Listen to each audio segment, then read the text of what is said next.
Hello again, brothers and sisters. This is the other Paul, and we are back once again with the Christendom Weekly and with a pretty epic episode today for some amazing stories. Well, frankly, just one epic story and then one just kind of funny one that we can do some speculation on. But otherwise, clearly, by far, the main thing of today is the Lambeth Conference. And oh boy, it's especially relevant for me since I am an Anglican myself, and it is absolutely beautiful. I'm going to get some last things sorted before we before we jump right into it. So, for example, sharing the stream links on my various social media. Well, okay, I've shared it on most of them, but I'll just be sharing them. One more in particular. Okay, cool. Odyssey is working. That is very nice. So live now, exclamation mark, and send. Awesome. Okay, so we've got Odyssey up, everything working. I'll bring up my YouTube just so I can have the preview there at all times. Impressive. Very nice. Impressive. Very nice. Let's see Paul Allen's card. I don't know why. Hang on, I've got a right here. Impressive. Very nice. Indeed. My cousin, he's freaking addicted to doing Patrick Bateman impersonations, even at work. Oh, it's just so funny. All right, let's see who's people. Make your presence known here. Atheist coping, there is no God. So true. Oi, oi. Lovely to see you, lad. Samuel Haupt, is that how you pronounce it? Good afternoon to you. Alan Rule, mate. Lovely to see you as well, my man. I hope life is well under the Trudeauship. Oh man, time. It's fun. It's fun times for Canada, fun times for Australia. Oh yeah, okay. We got Hoshiko, Adam Hoshiko in the Odyssey chat, which I have beside me as well. So life hack, I can pop out the Odyssey live chat so I can look at it in its own window and then close the Odyssey stream because that's only at 1080p and I don't want to chug along my internet whilst I'm streaming with that. So I can see Adam Hoshiko in the chat. Good to see you, buddy. Popped in to say hi, and you're based and always correct. Thank you very much, lad. That means a lot to hear you say that, fellow. One of my absolute legendary supporters. That is true. Yes, I am always correct. Andrew Bailey, lovely to see you as usual, my man. Jace Redder can't join in for the Christendom Weekly today, so I just wanted to stop by and say Pope Francis is gay. Have a great day. Well, straight to the point. Rightio. Thanks, Jace. Today is the 10-year anniversary of my first TLM. Far out. Okay, there you go. That'd definitely be a significant thing for you. Hey. I've been to a couple of TLMs myself. They're pretty darn epic. I'm not going to lie. And before we begin the show today, I'm going to give my usual thank you to my supporters. Please do mind the accidental double naming of Adam H. I was supposed to keep him at the beginning, but I accidentally left the one at the end as well.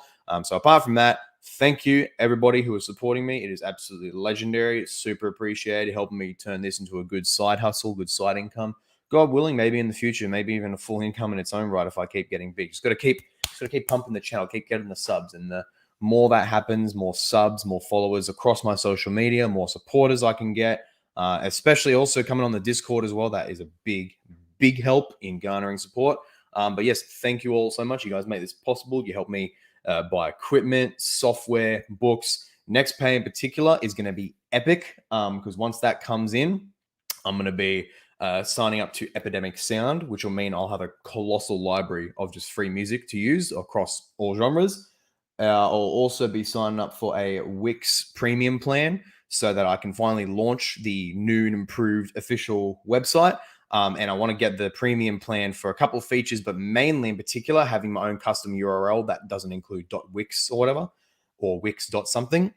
And so it's going to be bloody epic. You guys make this all possible. Thank you so much. And if you want to support me, there is the link down below or in this banner right here. Check in the description. You can support me. It is awesome. Thank you all very, very much. Now, let's stop sharing that and let's get on to our first thing. Actually, I need a good picture to do for the Lambeth Conference. Just to bring it up, just to start with. Okay, cool. So I will share my tab now. So, the Lambeth Conference. What is it in summary form? So, in summary, the Lambeth Conference is an absolute shit show. It's actually... I need to sip my tea for this because, oh boy, this is going to be a long one. Oh, man. Okay.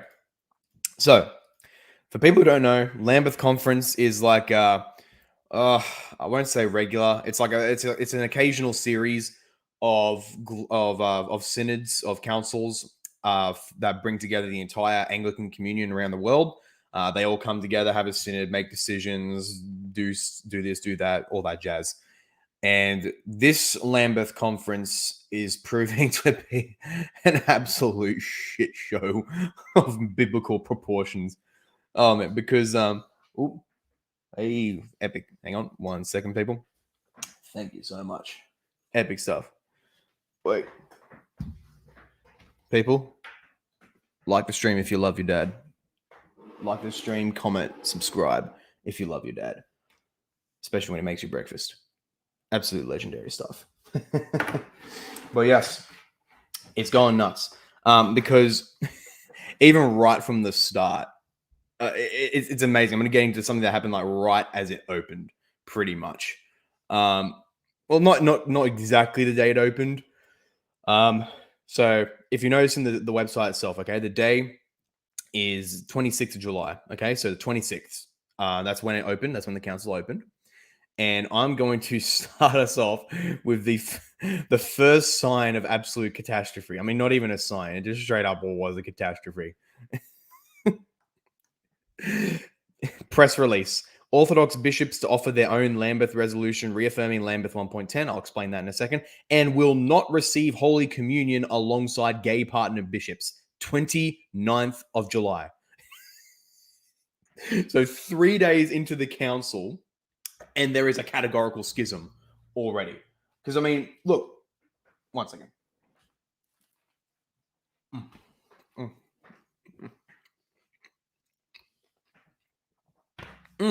So good, so good. Oi, Orthochog. Good to see you, lad. But yeah, that's true. Oh boy, Lambeth dumpster fire, indeed. What is so amazing about this? So people, you got to understand. I think many of our viewers here, particularly Romanist, Easterner, Lutheran, Anglican, anyone in high church and all that with a high Eucharistology and that, you'll understand that for people to not be receiving the Eucharist together, that's functional schism. Right there, you're not you're literally not communing with each other. That is like the definition of schism. Absolutely, it's amazing. So 3 days into the conference, and there's a schism. I feel like there needs to be a speed run category for church councils that just absolutely break down, because it's still technically going on. It's happening, but my word, schism's just here. No, we're not going to take the Eucharist alongside your gay partner bishops. Which, by the way, good on them. Good on them. You should not partake of the Eucharist alongside or under leaders who are apostate, because that's what they are. They're not simple heretics. They're apostate. They are actively defiling the body that God gave them. They are actively defying His word. So there's nothing more than apostates. Why would you give what is holy to dogs or pearls to the swine? That's exactly what this is. And so the Orthodox bishops are like, nah, screw you guys. I'm not going to do that. But yes, this is true Orthodox. The Orthodox Anglicans represent 75% of the Anglican communion, so get wrecked progressives. Yeah, that's right. It's so weird because of all our perspective is so colored by the internet, which the progressives very largely dominate in most areas. And so it gives the impression that it's just a progressive shite show in the Anglican communion, which there is that. But actually, as Orthochog, you just said, the majority are perfectly Orthodox on this issue. How good. The problem, however, with the Lambeth Conference in particular, is how much sway is this very vocal minority of homosexualist bishops, how much sway are they going to have? And it looks like they're having a good amount in areas that matter. Maybe not as much as they want, but in key things that matter, they do. St. Ronan, chomp, indeed. In fact, I'll chomp one more time.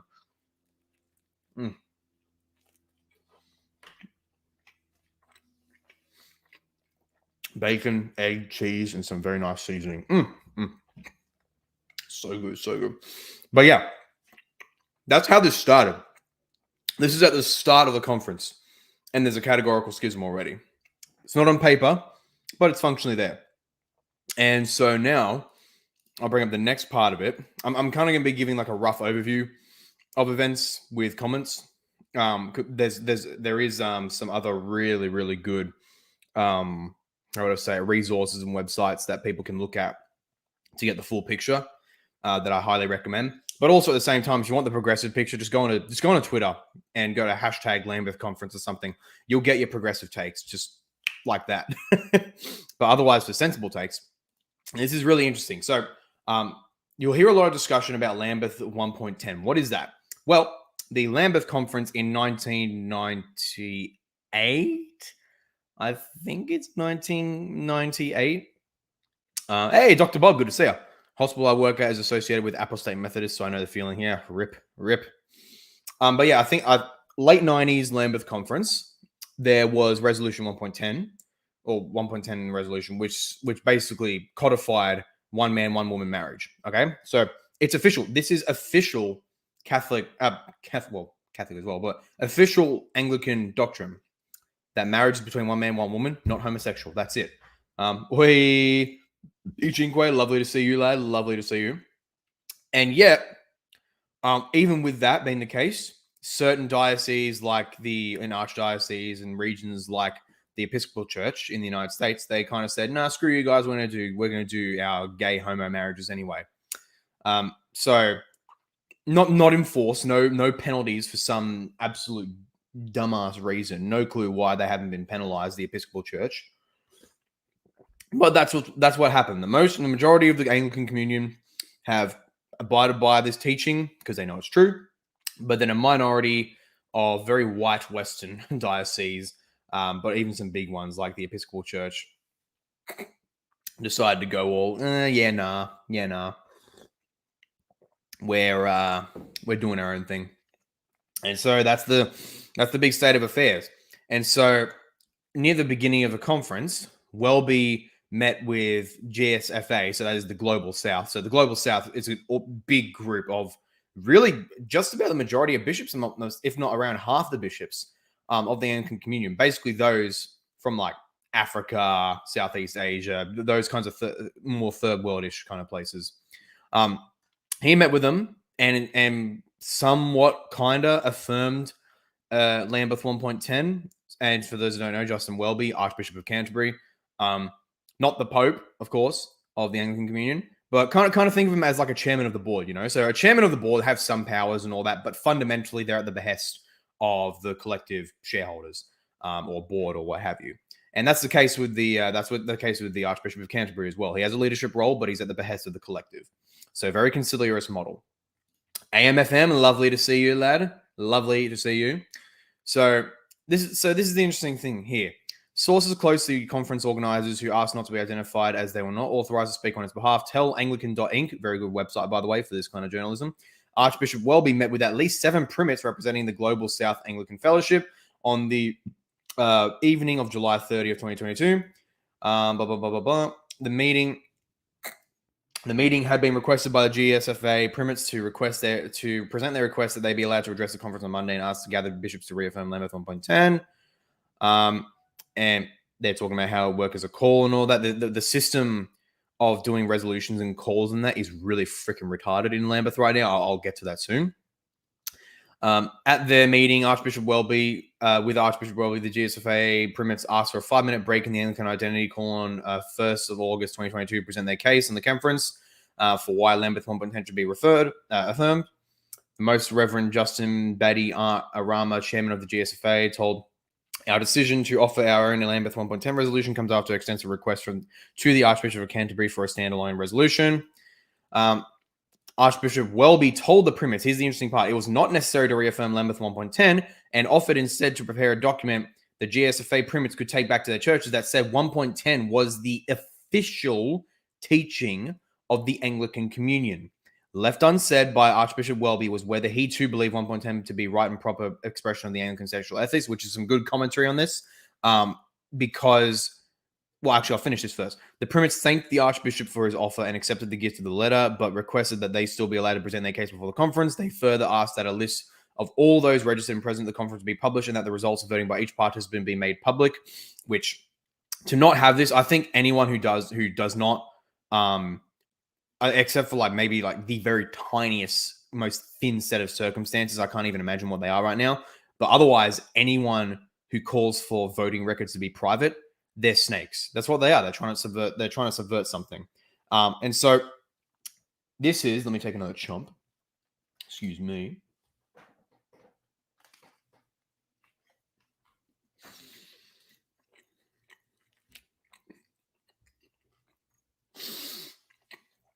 This is another selling point of my streams. Eating. Anyway, this is where stuff gets very, very suspicious. Or at least shortly after this. Because it looks like Welby, in a private meeting, granted, but nonetheless, Welby himself is affirming 1.10 is official teaching. He is telling Primats in their official capacity, take letters back to your churches to affirm 1.10 is official church teaching. So we have that.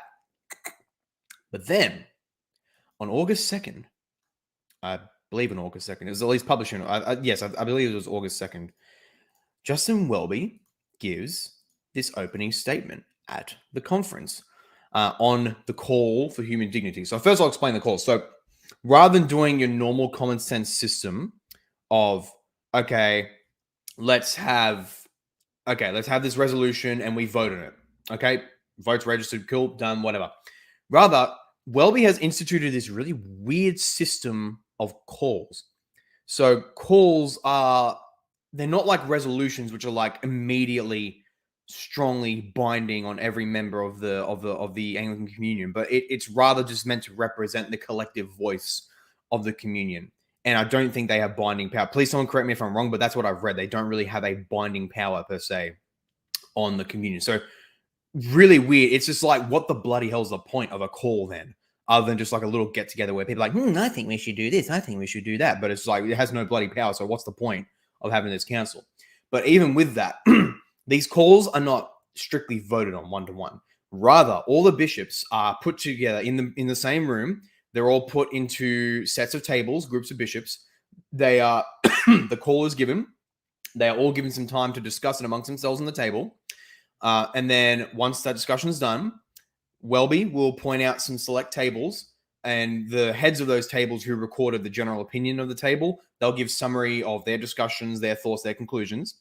And then at the very end of it, there'll be a call, and there'll be a final call for objections. And so if there's if the good majority of people stay seated, don't say anything, then, or at least unanimity, although perhaps majority as well, then the call will be considered passed.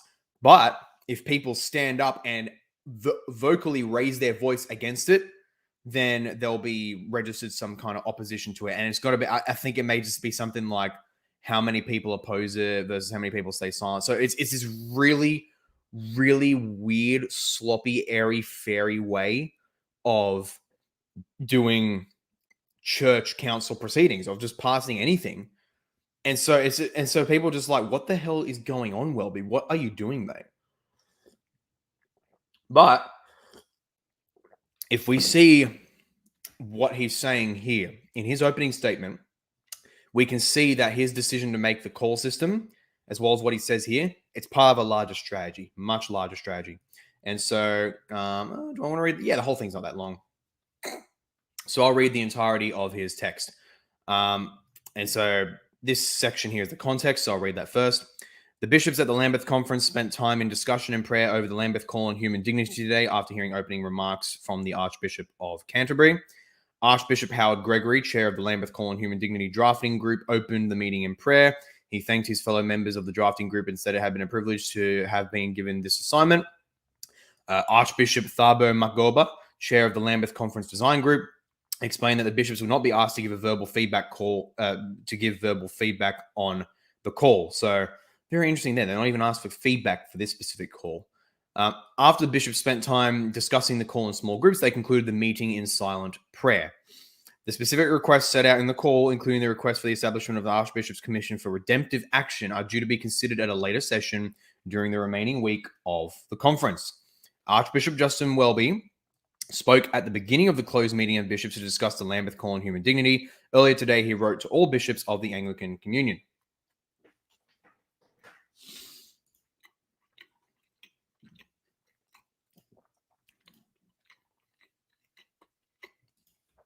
Excuse me.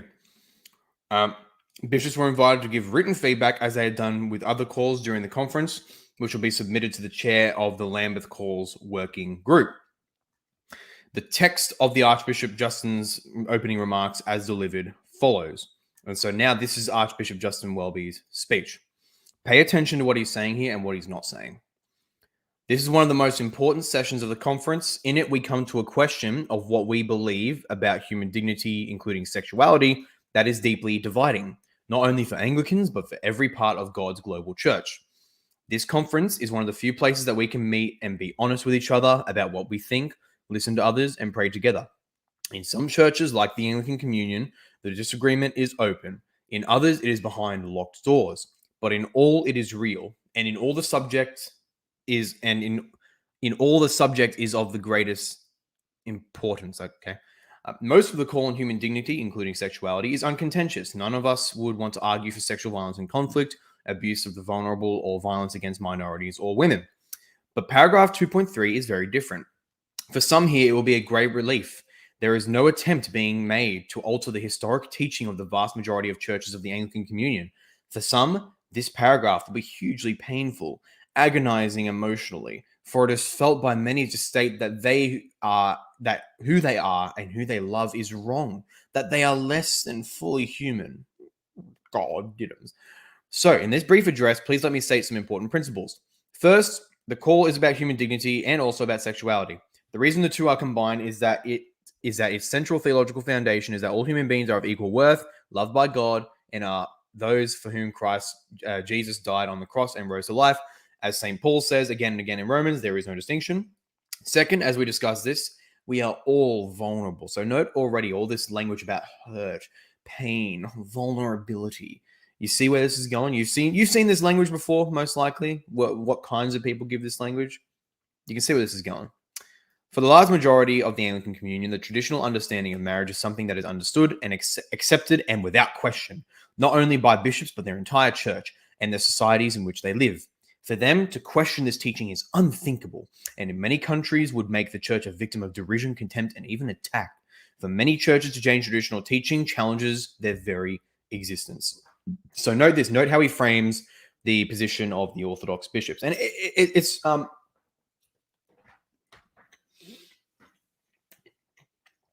ignoring any connotations, this is correct, but note what he chooses to emphasize here, that it can't be changed without question, and it would open them up, if they were to change it, it would open them up to derision and attack. And so he's framing it doubly as simply dogmatic, and it just is the truth, that's it, but also pragmatic. Well, if we change, we're going to be attacked by our people. That's how he's framing that. And then note this, he's acknowledging this is the large majority of the communion.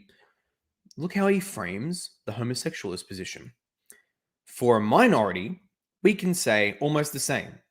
They have not arrived lightly at their ideas that traditional teaching needs to change. They are not careless about Scripture. They do not reject Christ. But they have come to a different view on sexuality after long prayer, deep study, and reflection on understandings of human nature. For them to question this teaching, this different teaching, is unthinkable, and in many countries is making the church a victim of derision, contempt, and even attack. For these churches not to change traditional teaching challenges their very existence. So he copy-pastes the reasoning of the past guys.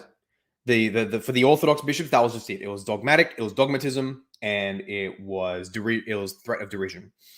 For the homosexualist side, it's the same thing, but nobody includes at the beginning. They have not arrived at their ideas that traditional teaching needs to change. They are not arrived lightly at their ideas that traditional teaching needs to change.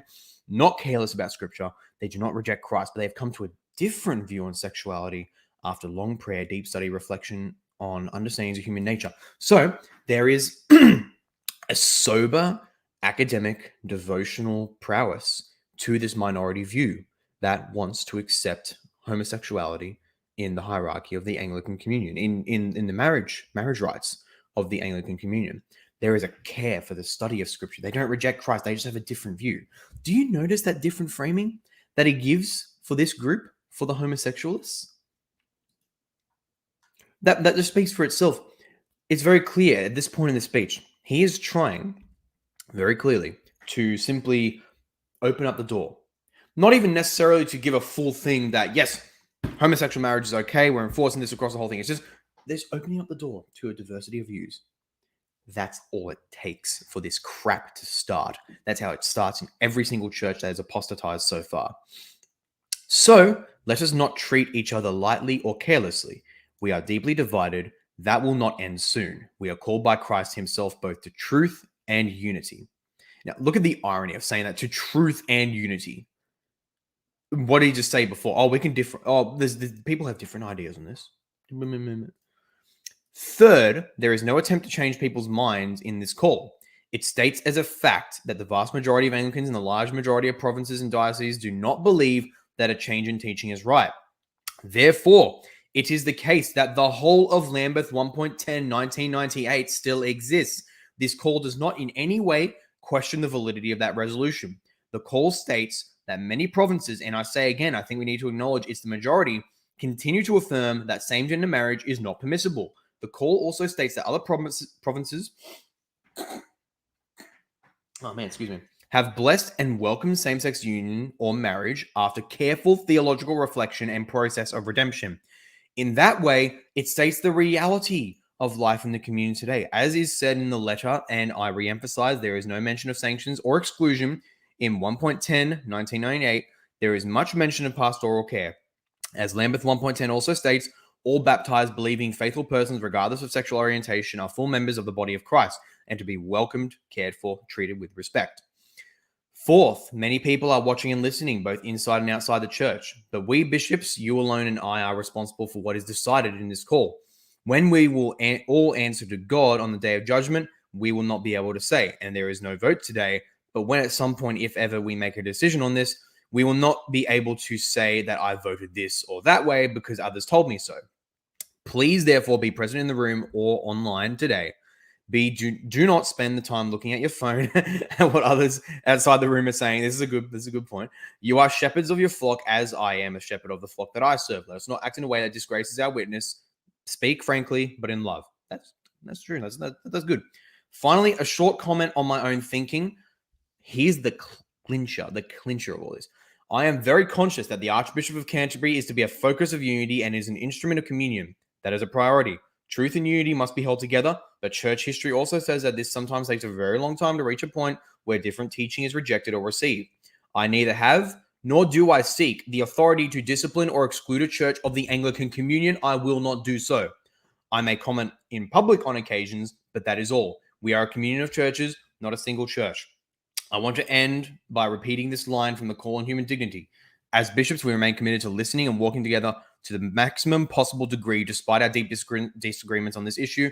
Sister and brothers, may I thank you for your patience in listening to me.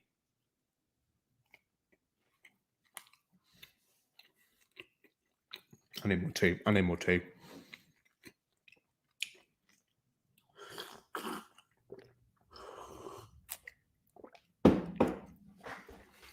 To summarize, and it's a charitable summary, people who affirm the biblical true view of marriage and those who bless abominable homosexual unions, we can all work together, handy dandy, in the same communion. We can all live together. We can sing Kumbaya.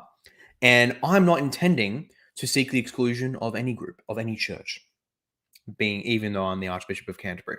I'm not seeking that authority to kick out any churches. This is exactly what the homosexualist lobby wants. Even if perhaps some of them may be trying to be more vocal and say, it's not good enough, you explicitly affirm homosexual marriage on the level of the whole council. Doesn't matter. Many of them know That is all we need. We simply need official tolerance from the top down. That's it. Justin Welby, Pope Justin, and that's how other commentators are describing it. Good channel, I highly recommend. Anglican Unscripted. They post fairly regular discussions on news stuff related to the Anglican Church, and they're doing a bunch of stuff on the Lambeth Conference right now. And they basically said this. This is Pope Justin here. He is making a papal decree about tolerated views within the Anglican Communion, that it is okay to tolerate people with an abominable view of marriage. That's what's happening here. That's what he's trying to do. And it's shocking. It's showing why this council is utterly failing. It's going to proceed, straight up going to precede the breakup of the Anglican Communion one way or another.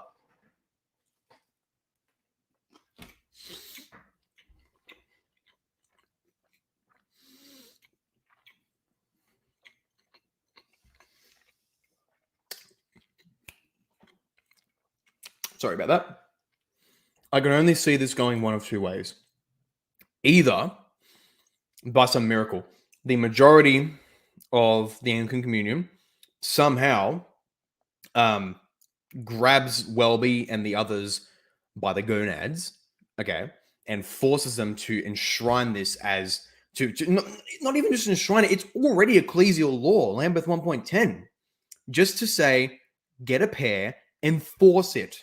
Any churches who are not abiding by it, discipline them, kick them out. By some miracle, if that happens, that's great. But there will still functionally be schism because there will be many churches, so-called, or synagogues of Satan, more accurately, that will thus either be kicked out of the communion or they'll leave before they're kicked out, do their own thing. And you know what? That's okay. We will still have the historic institution. They can go off, waddle, do their own little thing, and their churches can die a slow death from the nature of liberalism. I frankly do not care. But the other scenario, which is frankly looking more likely, unfortunately, but otherwise not the end of the world, is that this stance of tolerance will be enshrined in this Lambeth Conference. And as a result, the traditional bishops will be seeking options outside the mainstream Anglican Communion. So, key example, GAFCON. Their whole thing has been to be within the Anglican Communion. Their system structure within the Anglican Communion that's just holding traditionalists together, as a place for the traditionalists to band around, such as the Jerusalem Statement, for example. See, if you haven't already, my discussion with Reverend David Old. He describes GAFCON and their mission really, really well. But it is looking like, if this crap maintains and the conference ends this way with official tolerance for dioceses who bless same-sex marriages and have homosexual bishops, then GAFCON may well be going the way of leading the charge for a separate communion, because they well know, everyone well knows, that you simply just can't be in communion with apostates. That's just the definition of not being in the definition of being a Christian church is that we are the Christians here, you are the unbelievers there. Yes, Christianity is an us them religion. Anyone who says otherwise is a fool, or they're lying, but most likely a fool. It is us and them. And so to allow them with us without them becoming us is antithetical to the entire point, to the entire existence of the church. They recognize that. The good lads, many good people in and around GAFCON, they recognize that. And so if there is a breakup because of an official recognition on Lambeth, GAFCON will likely be leading that charge. And we haven't even, in Sydney Anglicans, we haven't even sent our bishops to the Lambeth Conference. We saw it was already a joke. It's just another great testament to us Sydney Anglicans. We saw that this is a joke. And so we're not even there as far as I'm aware. So if that happens, I can see very likely that, hey, you know what, Sydney Anglicans, we're going the way of GAFCON. Although there'll be the whole politics of the wider Anglican Church in Australia as well to deal with. So that'll be very, very interesting. Although if that was to happen, I would say that it would give us precedent to establish parallel bishoprics or dioceses in areas where there are apostate dioceses, because we wouldn't be in the Anglican Communion anymore. and so we wouldn't be under their we wouldn't be infringing on their jurisdiction. We'd just be setting up shop right next door and taking away their faithful converts. So yeah, that'll be very interesting to see what happens in light of that. Don't worry, the progressives will destroy themselves. Yeah, absolutely. Whatever way this goes, even the more unfortunate option of the progressive wing winning in the Lambeth Conference and a breakup of the communion, they'll die one way or another. They will. They will. So I'm hopeful either way. I'm hopeful.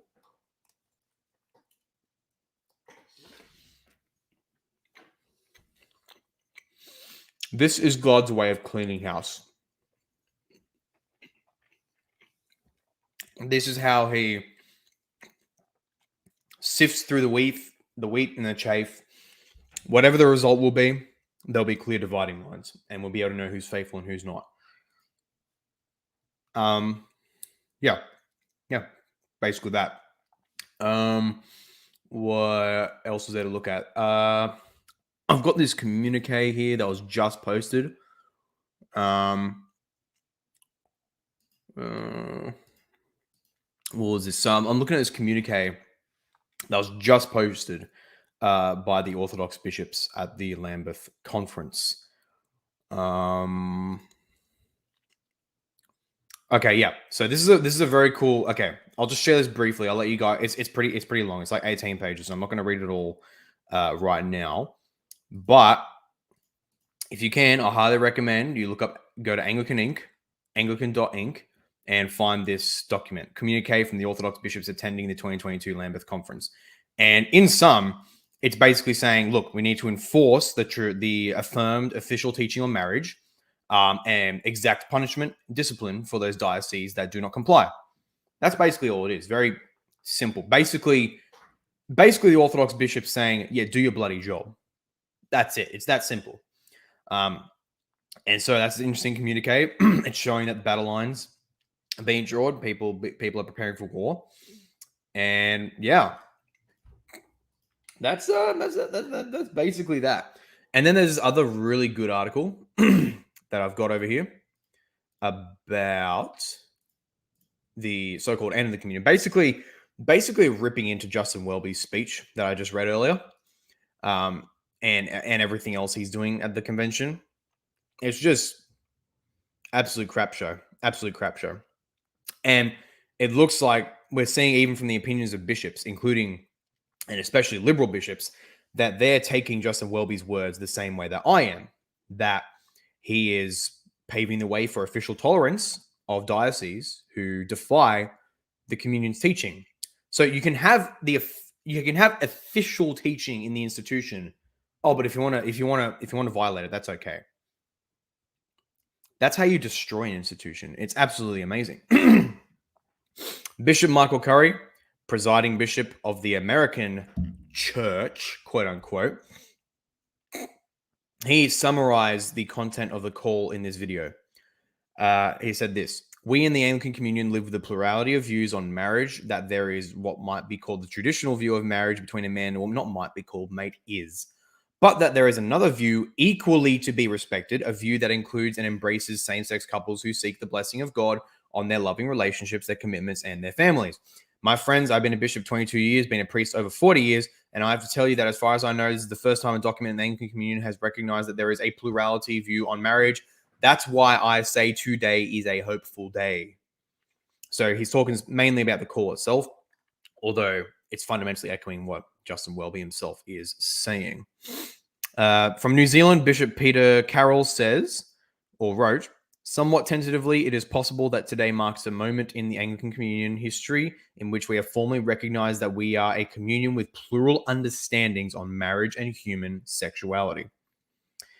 Both of these bishops welcomed this claimed development, but others agreed with their interpretation, but lamented it. All of today's relentless spin by the Lambeth team cannot disguise the fact that the Archbishop of Canterbury unilaterally declared human sexuality to be adiaphora. That is the most brilliant way to summarize it. A thing indifferent. Plural truth now reigns. There is no prospect of a resolution of this issue in the future, and there will be no attempt to do so. I don't know if I share his pessimism, although that is very likely to be real. But yeah, he's otherwise correct. Who wrote this? It doesn't even name him. Anglican Futures. Okay, so it's posted by Anglican Futures. I think they're like an Anglican journalist organization or something. But yeah, it's absolutely amazing. So people are very clear. People know what the call is doing, what Justin Welby is saying, so on and so forth. They know that this is paving the way for official tolerance. There's not really much else to say about that, really, if I'm totally honest. Oh dear, let's have some discussion. People, chuck in some discussion points about this into the chat.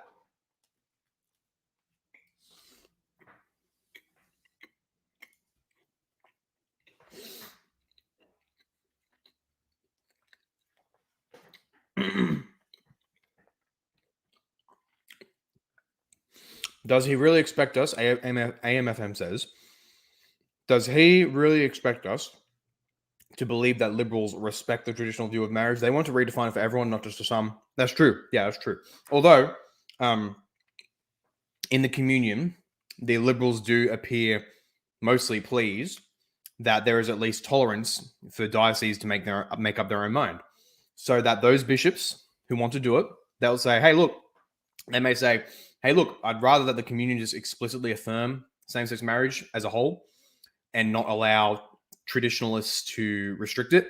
But if they're allowing for tolerance, I'm okay with that, because that means me in my diocese, I can officiate same-sex marriages and appoint same-sex bishops. That's frankly all they need. So at least for now, they're willing to say we tolerate a plurality of views. It's basically the Muhammad strategy of dealing with your enemies. When you're weak, you treat them nice, you call for tolerance, and you call for equality, and blah, blah, blah, blah. Once you're powerful, you stamp down on them. You just absolutely curb stomp them. That's how this is. That's how it's always going to happen. You see their attitude towards the formularies. To them, they are just historic documents and nothing more. Yeah, absolutely, absolutely. And look, even as a prop, where we would say the formularies, they're not infallible. The Book of Common Prayer is not infallible. And yet there is a distinction between the reverence and authority we hold towards Scripture versus those we hold towards the specific documents of our ecclesiastical tradition, because the questions are different. When we're talking about, it's a slight tangent, but it's exactly on this. When we talk about the Christian faith itself, we say the authoritative documents for the Christian faith as a whole, Holy Scripture. But then we can talk about the question with respect specifically to the communion itself, to the group that you're in. With respect to the Anglican communion, yes, the formularies are authoritative. The Book of Common Prayer is authoritative. If you go to the Lutheran Church, the confessional Lutherans at least, what's authoritative for them? The Book of Concord. And so we as Protestants, we can very happily talk about authoritative documents outside of Scripture when we are specifically with respect to the group or communion we're in. And so we're in the Anglican communion, and we can say to everyone, okay, we all, as Anglicans, affirm as a necessity for us to remain Anglican, we affirm the definitional authority of things like the formularies and all that stuff. And hey, they all say this, therefore you are bound, if you want to remain Anglican. If you want to remain Anglican, you are bound, by definition, to follow what these formularies say on this issue. And then, yeah, so it's basically that. They're trying to do the whole liberal strategy of culling away as many authorities as possible, at least those that disagree with them. So basically that. They want to destroy any sense of definitive interpretive documents and authorities within the church that help clarify our understanding of Scripture on something. I mean, I'd have more respect for them if they just straight up said, yeah, no, the formularies are wrong. We're going to go start our own church. See you later. I'd be like, okay. I kind of respect you for just being open and honest about it. Have fun with your dying church and your lack of reproduction and the mass spread of AIDS in your community. But other than that, I respect you guys. Of course, that's not what they're doing here. They're snakes. That's fundamentally what they do. They weasel their way in and cause all sorts of shit. No, me and my Bible. Me and my Bible.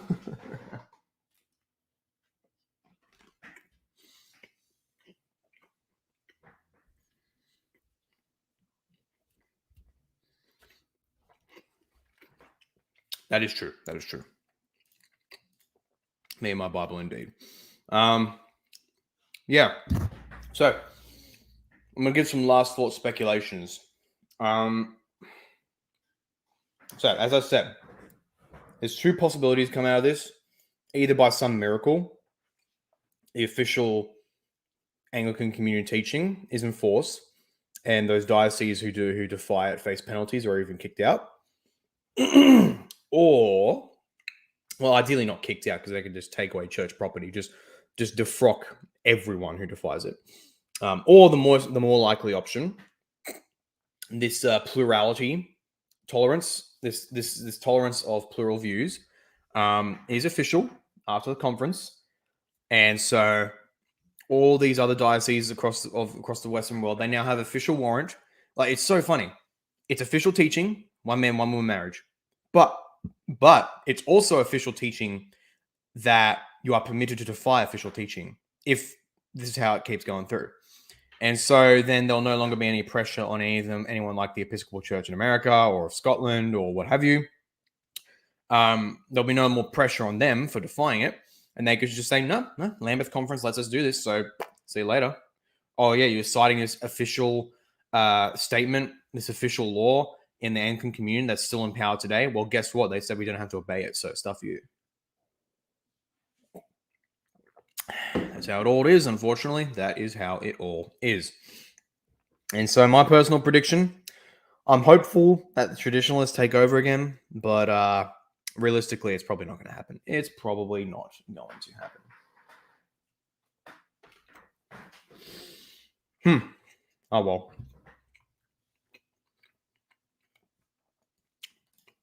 I wish some of these Orthodox bishops had the guts to stand up to non-Orthodox bishops. Yeah.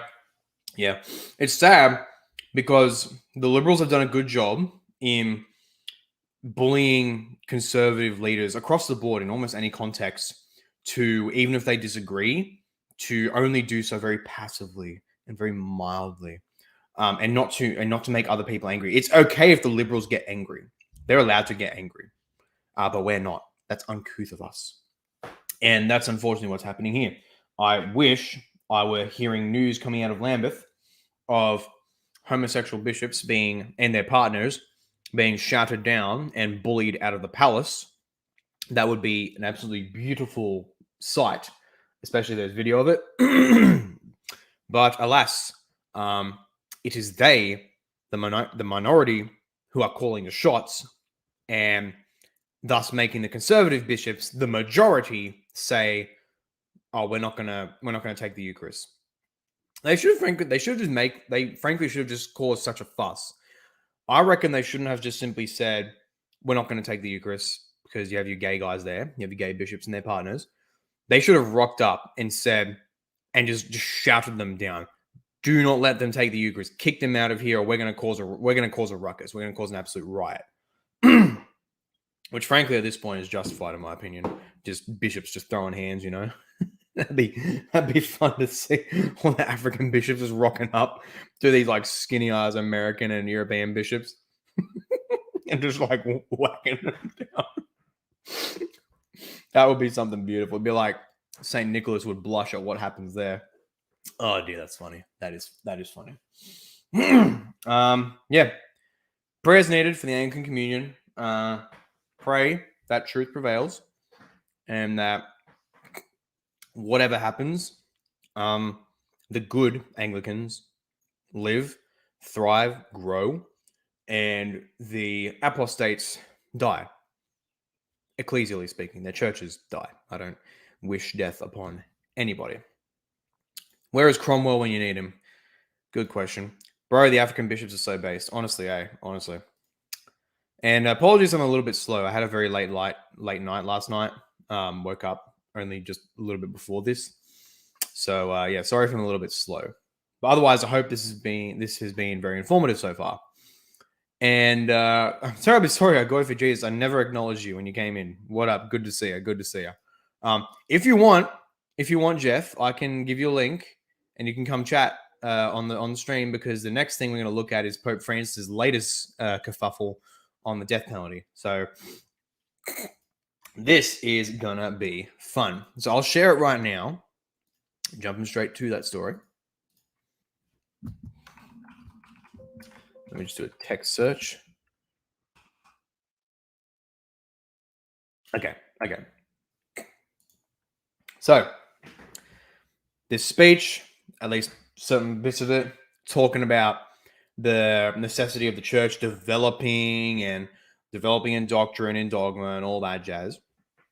He gives a very interesting statement. Oh, let's look at these.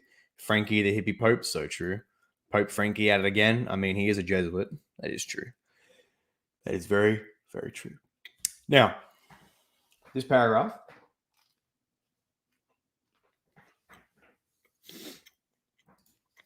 For some context first,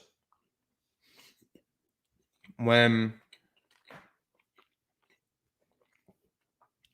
Pope Francis made the change to Catechism 2267 on the death penalty, and there was the letter that gave the rationale for it, the normative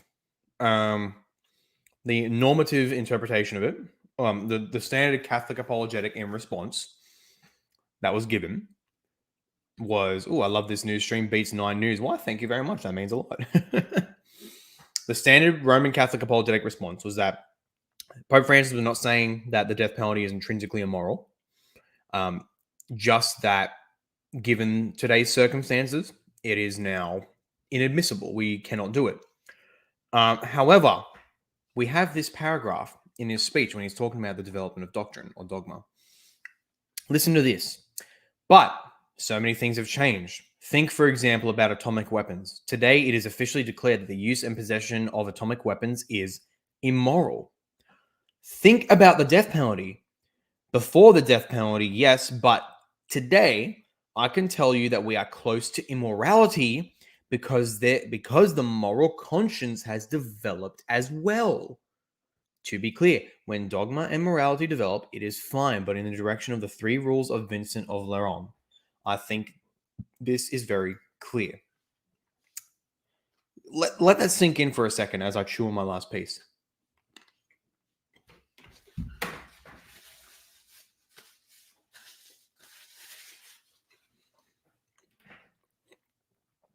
He is saying that the moral conscience itself, our understanding of morality, developed so that the death penalty is no longer permissible. How do you square that circle? What does that equal? Development of morality plus of our moral conscience plus So development of morality, therefore death penalty no longer permitted. And I lost my train of thought. Development of morality, death penalty no longer permitted.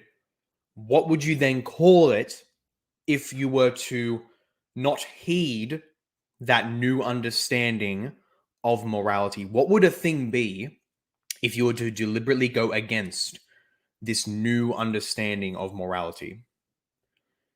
In common parlance, that'd be called immoral. So it is looking much more clear that Pope Francis does genuinely believe that the death penalty in itself is immoral. That it is truly wrong, not simply a bad thing that there needs to be utility for at one time, but it's genuinely wrong. It's genuinely bad. Now, I did watch as well to get his take on it. I watched Michael Lofton's latest stream on this exact speech, on this statement by Pope Francis, and his basic response is that the death penalty, whatever, we're close to immorality, but he's not. So his take is that with the death penalty, we're close to immorality, but he's not saying that the death penalty is in itself actually intrinsically immoral, wrong in every single circumstance.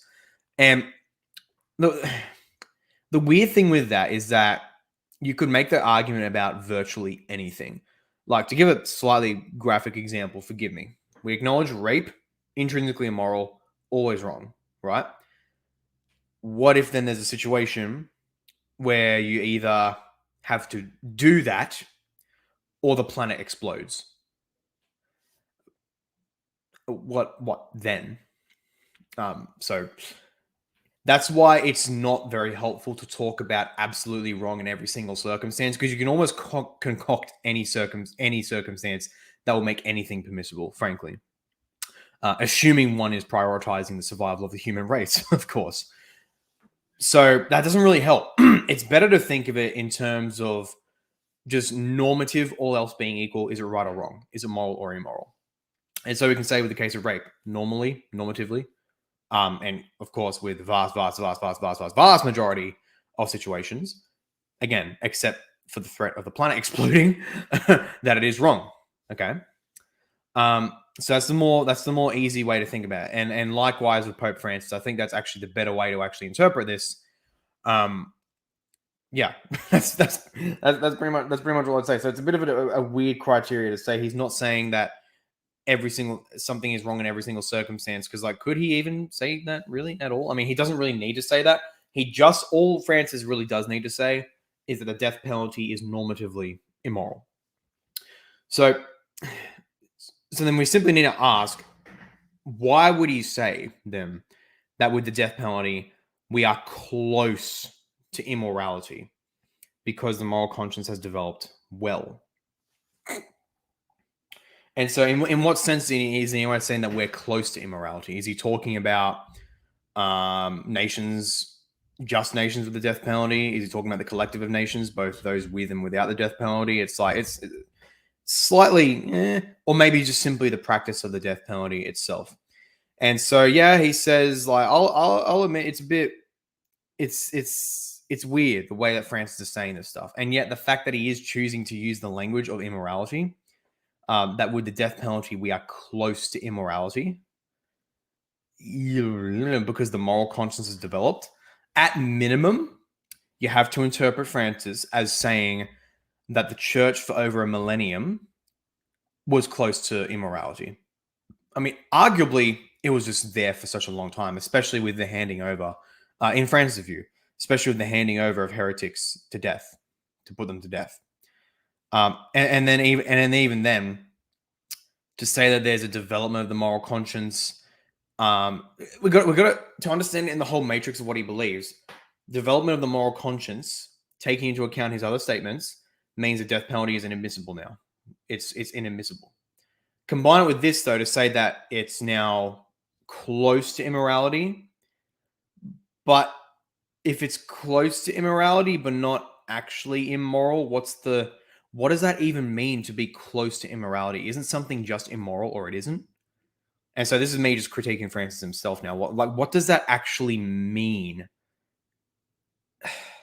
It's just really, really weird. But either way, the big development of this is the fact that he is using the language of immorality. Now, if there was a development in moral understanding, and that means the death penalty, we now render it inadmissible because we have the better technology, whatever, for penal solutions, how does that not render it immoral? How does that not just say straight up it's immoral, not close to immorality, but just there? Because again, what does that mean to be close to immorality but not immoral? If something is merely close to immorality, but it's not actually immoral, what's the problem? So, frankly, the only consistent way I can reconcile Francis is for him to really be saying, even if he's brushing up the language a little bit, to really be saying that the death penalty is immoral. And again, my thoughts are a little bit garbled and whatever on this, but that's just the nature of Francis's statements. His statements themselves are a bit garbled. But it does give me hope that he will make more egregious stuff-ups and cause people to go for le-based Protestant church. Would that not be fun? I agree the death penalty is wrong in almost all situations, especially in richer countries. It's even more normatively wrong. That is Cringe. AFM, the nations that becoming immoral, Western countries beside the US, do not have the death penalty. So which countries are you referring to that are getting more immoral? I mean, there are developments in scripture such as Jesus restricting divorce, but the difference is that God commanded the death penalty. God never commanded divorce. That's it. That's a really good one. Even the passages referenced in scripture for divorce in the Old Testament, it's like when a man divorces his wife, he has to give a paper and all that stuff. It's like, it's not saying you shall divorce your wife and then you got to do this. It's simply assuming that that thing happens. So it's not condoning it. It's not saying you can do it. It's not saying you have the right to do it. It's just saying when it does happen, do this. So that's the key thing. And that's what the Pharisees missed out on. They took it as a prescriptive license to divorce. Whereas, of course, Jesus kind of BTFO'd them and said, no, that wasn't God's command originally. The two become one flesh, mate. What God puts together, man shall not separate. So yeah, there's legitimate development, but there's clear principled reasons why for that development, and ultimately it goes back to simply giving a greater articulation of the original truth. It's not adding to the content of truth. The ultimate thing of development is to get closer to the original truth. That's the whole point of it. Oh no, I've been called cringe. Better support killing people. Yeah, you better support killing murderers, mate. Come on. By the after a fair and due trial, which then proves beyond reasonable doubt that they did in fact commit murder and are thus put to death according to God's law. Amen. You should definitely support that, my friend. Oh dear. Yeah, there's not much else to say about this. Apart from just kind of speculating. What is next? What's going to happen next? Who is... Actually, I see this from Bob. Paul needs to interview the Lutheran satire guys. Maybe. That'd be kind of fun. It could be a fun one. Anyway, so what's happening with Frankie? I think, because he's appointing new cardinals and that, people sympathetic, that we're going to get Francis 2.0. We're going to get someone who's Pope Francis, and then just drives that up on steroids. It's going to be fun and tragic for the Roman Catholic Church. And I genuinely believe we may see the collapse of the traditional Roman Catholic system within our lifetime. I believe that. I genuinely believe that.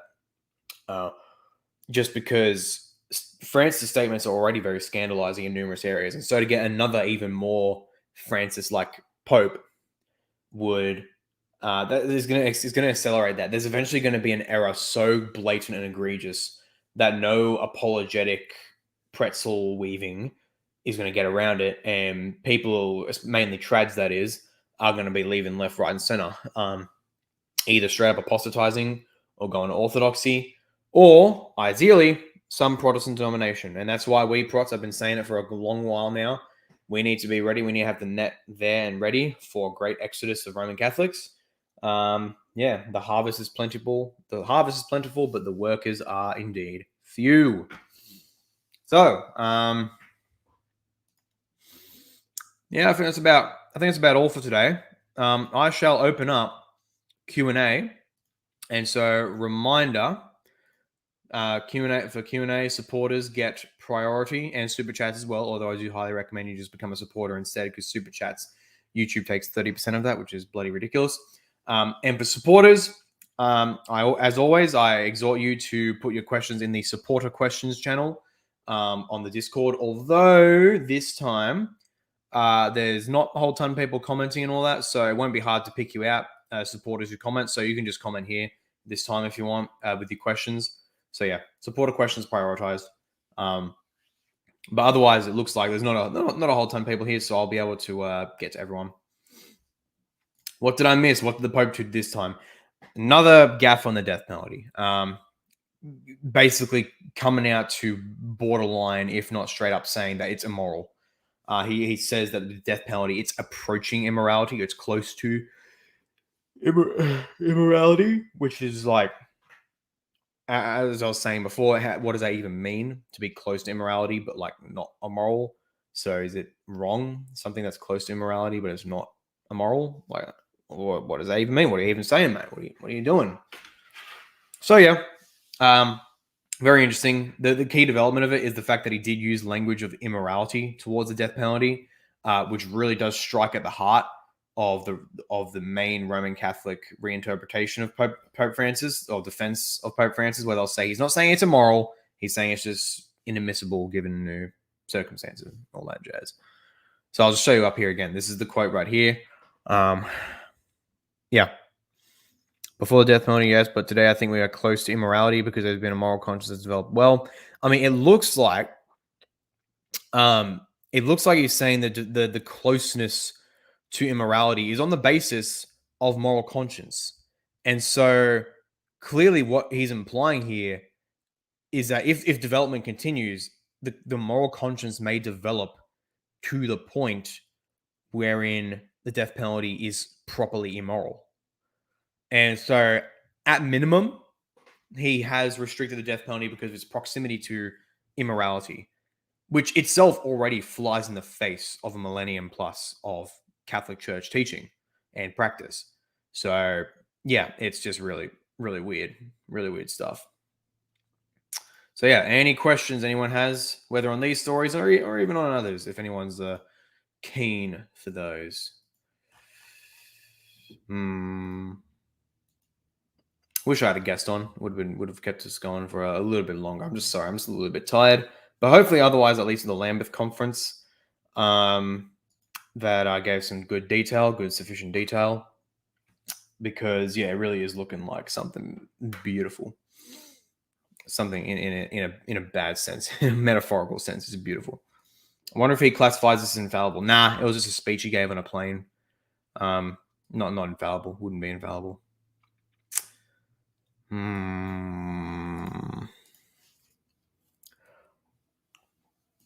should debate a more liberal Anglican. Depends on the topic. Only in very specific circumstances I'll reach out to people for debates. Otherwise, if people want to debate me, they can reach out to me. I'm cool. If it's a topic that I believe I'm well versed in, then I'll do it. If it's on the homosexuality issue, bloody hell, bring it the frick on. This understanding the death penalty seems to go against the Augustinian understanding of original sin. Would need some detail with that.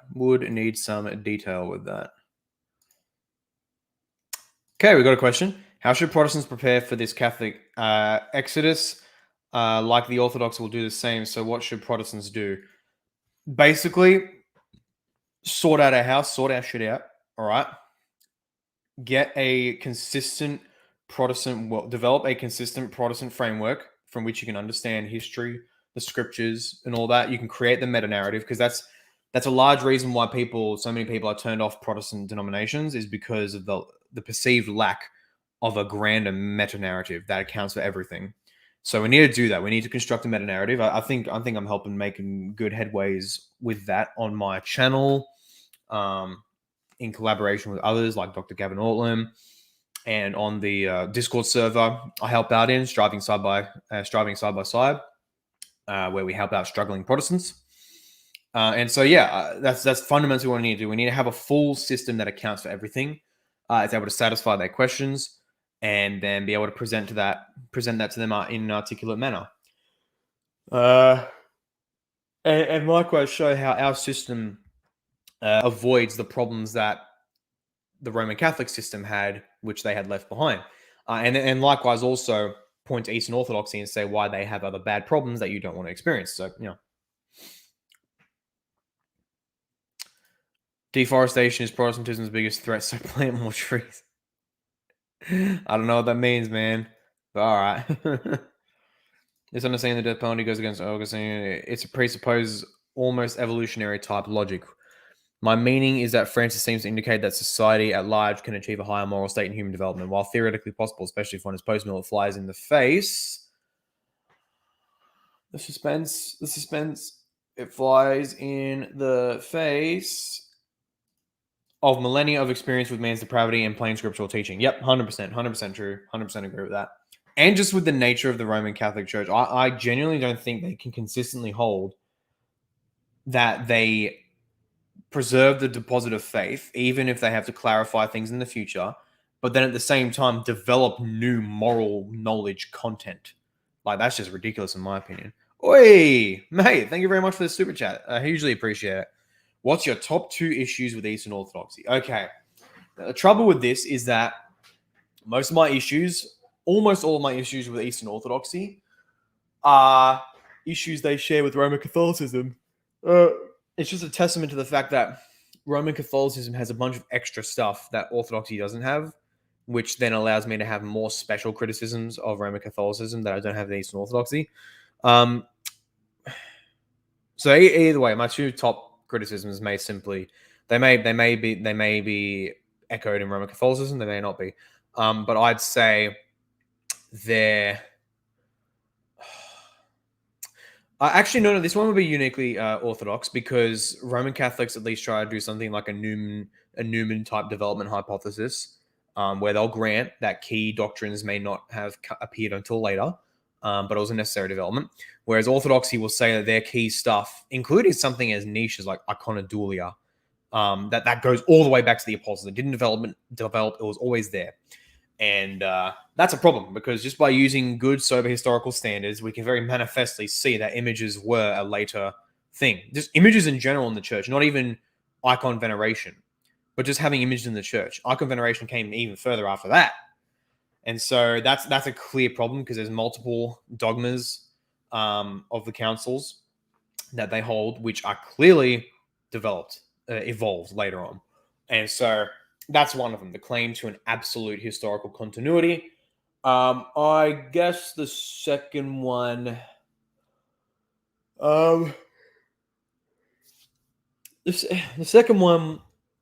perhaps like a similar criticism with Roman Catholicism, but maybe not as bad because again they accept the whole thing of development. But with that, their willingness to just brush away the clear and direct injunctions of New Testament scriptures. So it's one thing to have direct Old Testament scriptures and it's reinterpreted in light of the New Covenant. It's another thing where you have the direct New Testament scriptures themselves, where I think they'll very clearly just go in the way of it and just very blatantly reinterpret it in ways that's clearly not intended in order to support their views. And so it gets frustrating, not going to lie. It gets very, very frustrating. So those would be my top two issues. I guess to throw in another one, because I don't know whether this would be a third or my second highest, but just icon veneration itself. I think that's one of the pinnacle examples of the fatal flaws of Orthodox theology and method.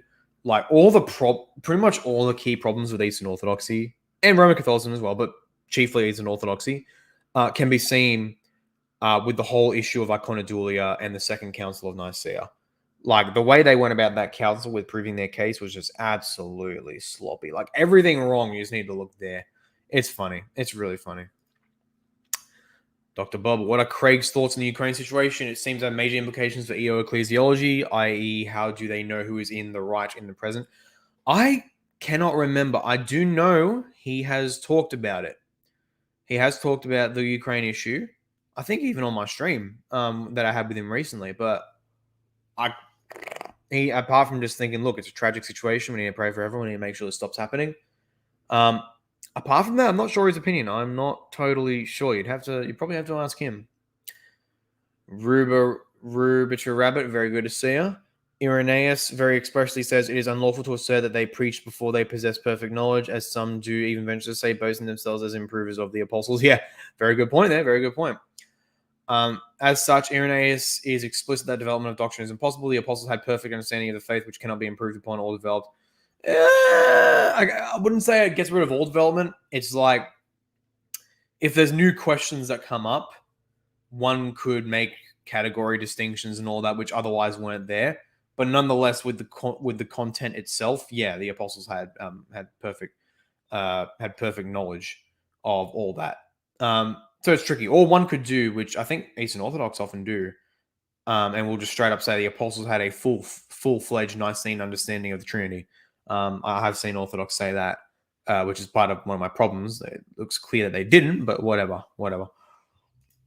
At least explicitly, they didn't use the categories from Nicaea. There's only one solution for Ukraine. Everyone get the green T-shirts out and unshaven look. I don't know that reference. I know, is this a reference to Zelensky? Because I know he's... Oh, no, it's not. Lol, the Pope has unlimited oopsies. He does, very much, he does. What Well, if that's all for now, I might end up hitting it now. Yeah, if that is all for now. So yeah, thank you guys for coming along. Sorry if I was a little bit slow today. I had a very late night, big gather party kind of thing. Yeah, if you subscribe, hit the subscribe button, like the video, share it to people. Enjoy the channel. It is pretty great. It is excellent. Hey, Keeper, good to see you, mate. I just came in. I just want to say GAFCON should be the new Anglican conference worldwide. It probably will be eventually. Yeah, there you go. So, yeah, thank you guys for coming along. Get some rest. Thank you. Get some rest, bro. Thank you. Bye. Goodbye to you. Godspeed, man. Thank you very much, Dr. Bob. So, yeah, subscribe. And this coming week or two is going to be pretty epic, people. Remember that. So, I'm going to ideally have a short video up tomorrow, potentially. And then on the 9th is the discussion between Reverend David Old and Father James on Reformed Anglicanism versus Anglo-Catholicism. So that is going to be bloody epic. Be sure that you're there. And then on the, well, after that will be my stream where I do my exegesis of John chapter. Actually, no. Before that, on the 13th, I'm going to be reacting to the Great Schism Doco. So reacting to myself, it's kind of very schizophrenic. So that's going to be awesome. On the 17th will be my John chapter 6 exegesis. I've got a calendar over here with all my stuff, so that's why I'm looking that way. 17th is my John chapter 6 exegesis stream. It's going to be very special because it's going to be a totally fresh translation by myself that I'll be working from. So it's going to be pretty darn epic. On the 18th, the website is launching. The official Other Paul website will be launching on the 18th. And then on the 27th will be the part 2 of the early Roman ecclesiology series. This part respecting the Petrine office, what Peter's office, his roles were, and the earliest opinions of Peter. And then on the 31st is my very long awaited review of Beth Allison Barr's The Making of Biblical Womanhood. And I'll be absolutely thrashing it. It's going to be a great one. So people, get excited. I hope you, hope you're hyped. Please do support me if you want to, if you've got, if you believe in my mission. And I hope you all have a very lovely day. God bless.